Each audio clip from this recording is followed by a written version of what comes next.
Hello and welcome to View from the Bridge. My name is Joel Amy. Delighted today to be joined by Kent and former Notts teammate Matt Milnes. Matt, how are you doing today and how are you keeping yourself cool in this weather? Yeah, very good, thank you. Thanks for having me. Yeah, obviously it's a warm one today, especially down south. So um, I'm actually opted for no training today after a pretty heavy 4 days of 4-day cricket this week. So yeah, hoping the best when fresh policy is good for me. No, can't blame me for that. I mean, it's one of those days where it feels like it's hard to kind of motivate yourself too much. It's quite a nice one. And as I say, you deserve a bit of a rest. You're a fast bowler and you're putting in the overs, haven't you? I mean, for Kent, Uh, pretty good season so far. I think the secret is turn off all social media comments and wins will just keep going. Yeah, I'm not sure that is entirely true. But yeah, we're on a bit of a roll at the minute, which is nice, especially in 4-day cricket. Um, we've sort of found a way of found a way of winning and doing the basics well for a long period of time. So yeah, long may that continue, and hopefully we can also take that momentum into the T20 this weekend. Yes, well, we're going to touch on that. The reason we wanted you on today was because obviously Notts are playing Kent on Friday. One of those weird ones where you play a team from another group. Just before that, you were sort of, we do like to keep an eye out on former Notts players, and we get a lot of sort of positive comments when you do well. So clearly, big affinity for you amongst Notts fans. Just tell us a little bit about your journey, sort of through the academy, how you got into it, and how you been obviously breaking yourself into the first team. Yeah, I mean, I had a bit of a strange journey really. I was never actually on the academy at Notts. I just went from I was in the age group stuff, and then it sort of I didn't get in at maybe 14s or 15s, and then went away, played club cricket for my home club, Plumtree. Um, Obviously in the Premier League, the Notts Premier League. So having played men's cricket, I think my cricket got went to another level from doing that. And then I went to uni up in Durham, had the chance to play in like the MCCU scheme, which again helped my cricket no end. And on the back of that, played a bit of twos cricket at Durham. Didn't get any contract or anything at the end of that. So came back to Nottingham, obviously where my parents are. Lived at home for a little bit, did a bit of work for about a year and a half for a Nottingham company called Player Air, actually. Um, and then yeah, trained a little bit in the winters with Notts because obviously having played in the league, I knew Franksy and people like that who kept an eye on me. Thankfully, on the back of training with them, they offered me like a short-term deal and then another year-long deal before I then eventually moved to Kent. Yeah, interesting. You mentioned the MCC since that's being discontinued, isn't it? So I think Asia Tribe is another one who's come through that route, if I'm correct. Well, at least a few players have. You mentioned that really helped your cricket then. 100%. I think it's certainly, I can only speak for how it was sort of 10 years ago now, but it was the closest thing to being a professional cricketer whilst not, and you could still study alongside it.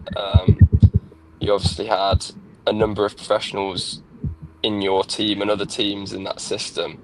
Um, and obviously you had heavy focus on studies, but at the same time you had that ability to train with pros and play against pros on the side and get S&C and stuff like that. So I think it was a brilliant scheme for me. And I know it's not maybe as well funded anymore, or I'm not really sure what's going on with it now. But yeah, I couldn't speak highly enough of it. No, brilliant. And how did you find your time at Notts where you were there breaking in? I mean, there's obviously some lot of players who were when you were there, who's still around now as well. So, what was that sort of like being part of that dressing room? Yeah, it was a pretty cool experience, really, because obviously when you grow up playing on the outfield at Trent Bridge and just watching sort of, I don't know, 10, 12 years at Trent Bridge, and then suddenly you're actually wearing the whites and going out there and playing on that same patch of grass. It's pretty surreal. So that was pretty cool experience for me. I really enjoyed that, and to be able to say that I played at Trent Bridge 4 knots is something I'm very proud of as well. So and yeah, as you said, some of the players that were in the dressing room at the time, this Test match international players who are like legends of the game, of their country, and to be able to share the pitch with them and learn from them is, especially at a young age, is a really good experience, and I think it's only good for any young player, really. Yeah, absolutely. And it must have been such an amazing moment for you to make your debut as well. I mean, that must have been almost surreal, having watched the club growing up to then be actually playing for them. It must have been an incredible experience. Absolutely, I felt like um, I'd done fairly well in the second team for a number of sort of games or years, really, and I felt like I earned my opportunity. But then at the same time, that step up is a massive one, and it's how you deal with that. And I remember my first game at Taunton. I did feel like a bit of an intruder, and I felt like my game probably wasn't quite as ready as I thought it was. But it's about, I guess, learning on the job, and only way you get better is by playing against better players. So I'm very fortunate to have made my debut, and thankfully, I feel like in that sort of thing, I think I played 6 games that season, and I felt like each game that year I really developed, and got better and better from just that exposure. Absolutely. So, when you were approached by Kent about leaving, was it a difficult decision to go, or and do you have any regrets that the fact that you did leave Notts because obviously they're your hometown club. Yeah, it was a difficult decision because obviously, as you said, it's hometown club. The tie to Trent Bridge and your family's there and all that sort of thing. Obviously, that makes it a very hard decision. But I think for my cricket at the time, with the bowlers that Notts had, I could potentially be bowling well and feel like I wouldn't get a chance at playing. Whereas I almost thought at Kent at the time, I looked at their seam attack and thought that if I was bowling well, then I had a chance of getting some game time. So that was the main reason, really, is just to try and get as much game time as possible. And as I touched on earlier, I feel like at that stage in my career, that was the only way I was going to get better. Because I felt like I potentially in second team cricket, I felt like I was at a point where I probably wasn't going to get any better by playing it. I had to then go and play at the next level to challenge myself. Absolutely, and you had a very good first year at Kent, and you managed to get 58 first-class wickets, average of 25, including a 5-wicket haul against Notts, which must have been quite special as well. How have you kind of found your time there? I know you're back at your second stint now. I mean, you seem to have probably produced your best cricket with the club. I think it's fair to say. Yeah, absolutely. I mean, I would say the majority of the cricket I played has been for Kent. I was pretty young and inexperienced at Notts, and then my time at Yorkshire was sort of injury hit. So it's a shame I didn't maybe play as much cricket as I wish I had. But as you said, I feel like the majority of my cricket I've played is at Kent, and I feel like I've done pretty well for them. Especially that first year, I was probably a little bit raw, and as I keep saying, learning on the job.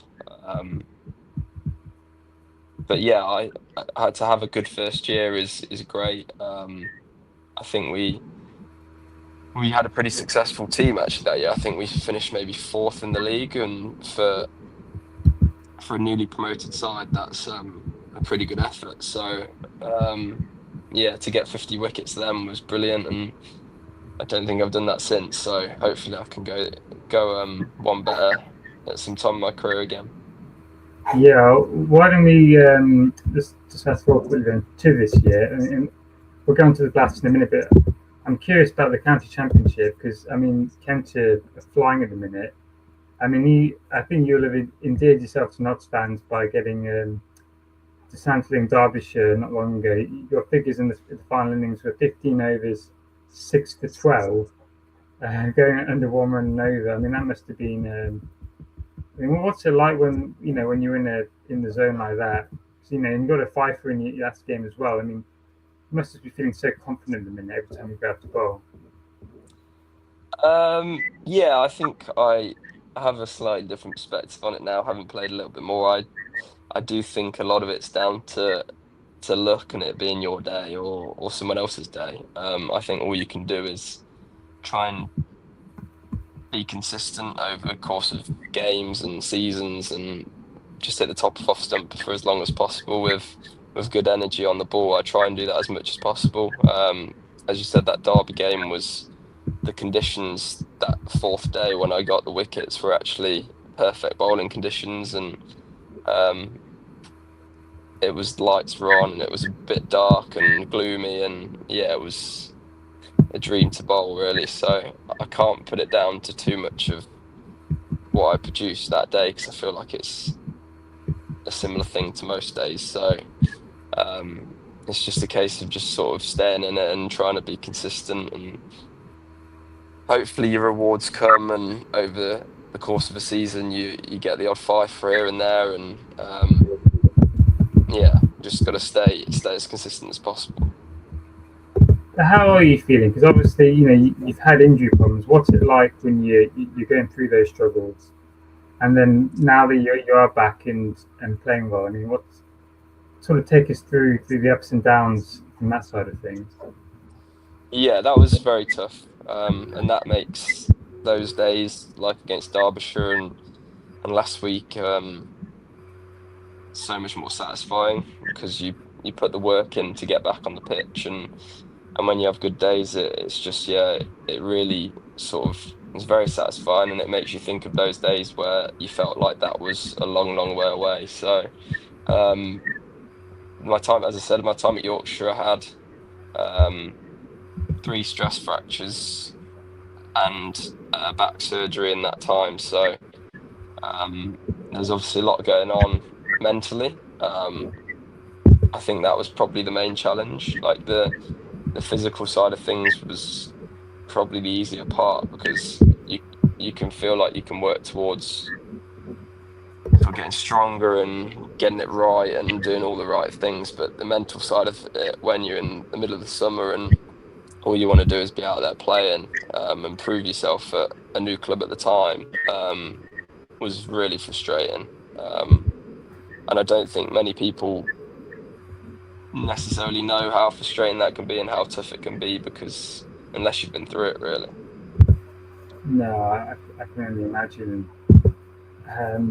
At least this season, you say things are going well. So you began no wins sort of for the first few games to begin with, and then suddenly you've absolutely flown up the league. Now now you're second.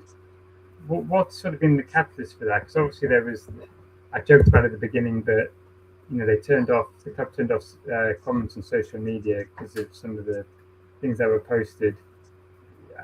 How have you managed to sort of turn things around from where you were at the start to where you are now? Um, I don't think it's the social media, put it that way. I think it's a case of guys just performing better. Like at the end of the day, I think the bowlers have bowled better for longer periods of time. They put the ball in the right area for long periods of time and put the batters under pressure. And then when it comes to the bat, when it's been tricky, we've found a way of scrapping and finding of getting a score if that's a 30 or a 40 rather than 100 because it's tricky. And then equally when it is that bit flatter and batter friendly, guys have gone on and got hundreds and changed the game with a big partnership. So I think that's the crux of it really. We've done the basics very well for long periods of time in the last sort of 4 or 5 games. Um, and yeah, I also think we've signed we signed Hassan Mahmoud for the last couple of games, who provided that Mm. extra bit of pace and X factor to have him up your sleeve when after me and Dudge with the new ball is always pretty handy. So I think yeah, we look like a good team at the minute, and hopefully we can keep producing those sort of performances for long periods of time. Yeah, I watched some of the highlights. I mean, he just looked like a really good bowler.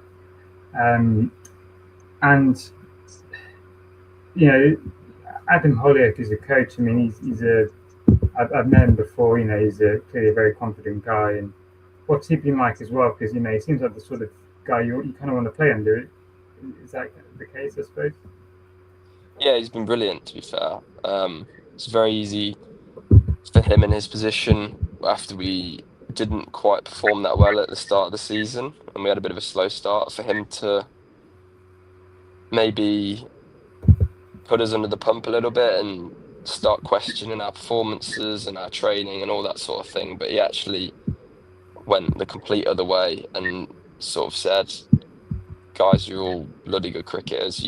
You just need to almost try less and enjoy yourself and put the work in training, but just enjoy each other's company. And I think that was really refreshing to almost take the pressure off us a little bit. And as a result, I think actually it certainly worked for a lot of the guys, and as you can see by the results. Yeah, and were you around when you brought that fake healer in at the start of the season? Because all those bowlers were getting injuries. I think he obviously there was the suggestion that I don't think it was serious, but obviously there was a curse at the ground or something. Is that correct? Yeah, I don't know if that was a joke or not. I hope it was a joke. But then we got our Glenton Sturman, our South African, got injured first game, so um, that clearly didn't help too much. No. And did the players take much notice of what's said on social media? Is that or what people write? Do you really actually care that much? Do you notice it, or is it just not something that's talked about? I don't think it's really talked about, to be honest. I don't think. I mean, I can only speak for myself, but I know that I don't really care about it. I think it's people are entitled to their opinion, but at the same time, it's not necessarily their opinion that matters. It's your own and the people that are picking the team. And as long as you're doing what you think's the right thing to do to perform, and the people who are picking the team, the captain, the coach, are behind you, I think that's the main thing. As I said, obviously people probably do look at it, and at times it might go a bit close to the line, but at the same time, I think it's professional sport as well. So it's a strange one, because if you have a bad day at work, in 95% of other jobs, people probably don't know and can't comment on it. But that's sort of the way of the world, isn't it? Yeah. And it's quickly before we touch on Friday's game, you know, well, what are your personal ambitions? Do you still, think about maybe, high runners or franchise circuit, or are you just sort of happy to be playing and just your only focus is on Kent? Um, Obviously, certainly in white ball cricket, I feel like I've got a lot to give, and I feel touch and lucky that I'm not involved in the 100 at the minute this year, as I feel like I'm probably the best version I've been um, in both formats in my career. So I feel a touch unlucky to not have a chance at that. But obviously, those things, all you can do is try and keep performing, and hopefully, you eventually get an opportunity, and then it's about taking it. So things like that I find hard to think about, really, because I know that when I moved to Yorkshire, I probably moved with those things in mind a little bit, and certainly with sort of international ambition and franchise ambition, I felt like moving to Yorkshire was the best thing for me to do at that time in my career. So, and that didn't work out for me at all. So, I try not to think too much like that anymore. As I said, I'm really enjoying winning games for Kent at the minute, and hopefully we can do a couple more this weekend. Yeah, so let's look ahead to the Blast. I mean, you're having I think it's fair to say, a pretty good season. Personally, 8 wickets from your 6 matches, and the side as well. So you're currently fourth in the South Group, but you're level with Surrey, and you're just 1 win away from getting up there with Essex. So, and we know top two go through automatically, and then it's some third place sides, isn't it? I do find it confusing. So then the two best third place sides, I think, will go through as well. So I think, and Notts as well, they're on the same number of points as Kent, but currently second in their group. So for both teams, it's every game now is pivotal. How are you feeling about how you're getting on, and what do you make of the Notts side? In terms of how they're playing as well. Yeah, we started really well. I think we won our first three maybe, and then we had a bit of a blip over a weekend where we lost two in a row. And I think if we hadn't had that blip, I think we would have been in a very good position. But T20 is such a fast-paced game, and things can change so quickly. So I think we're just as likely to win the next two this weekend as we were to lose the last two. So I think you've just got to sort of roll with it, and when it comes to the crunch time, hopefully you can get over the line. And yeah, I think that's the plan this weekend. Is if we can get 2 more wins this weekend, where the table looks so different, and we'll be right up there. So that's the plan. In terms of the Notts team, to be honest, I haven't actually followed a huge amount of the North Group because it's such a strange format this year. But I know obviously from previous years and knowing there's some very dangerous players in that team. So I think, yeah, hopefully we can take some early polls and get into the middle order and then put the pressure on them that way, because obviously there's some match winners in that team, and I think it'll be a good game. Yeah, and who should we be looking out for from a Kent perspective? I mean, I'm a big fan of Forrester. I mean, obviously Sam Billings has got a huge pedigree, and should add it also is following us on social media. So thank you for that, Sam. Zach Crawley as well. I mean, there's some very good players in there. Who are the ones that as a Notts fan, we should be looking out for? Yeah, we've had a couple of injuries recently, and Dejan had to go to South Africa, so I'm not sure he'll be with us this weekend, because I think he's been picked up in a different competition now. I'm not 100% sure about that, but and then Tawanda Mayaya got injured as well, so not entirely sure how those guys are coming into this weekend, but I know that what we've got, as you mentioned, Bilbo's been batting really well this summer. Zach got a very good 70 odd earlier in the comp. Harry Finch, when he's come in to the side, has been unbelievable, really. He's set the tone at the top of the order. So whoever plays, I'm sure there's guys in form and they'll do the business. In terms of the bowling, I think Jake Lintot's been really solid for us. Obviously, we've got him on loan for this year, and in the T20 format, he's a very solid performer. So yeah, I mean, whatever side we go with, I'm sure it'll be a side desperate to win. Absolutely, and just quickly, what sort of pitch do you tend to get there for a Blast game? They're usually pretty flat. It's usually a good wicket, especially under the lights. I think they sometimes skid on, but I think the Notts game's a 7 o'clock game, isn't it? So both teams will probably be batting under lights. So I reckon it'll be a high scoring affair.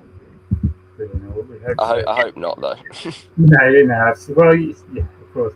But just to mention, for those who don't know, I mean, you've won the Blast in 2021. And you were I think the leading wicket taker as well for Kent, second overall in the whole country that year. So you've got good pedigree in that competition, absolutely. And just sort of finally,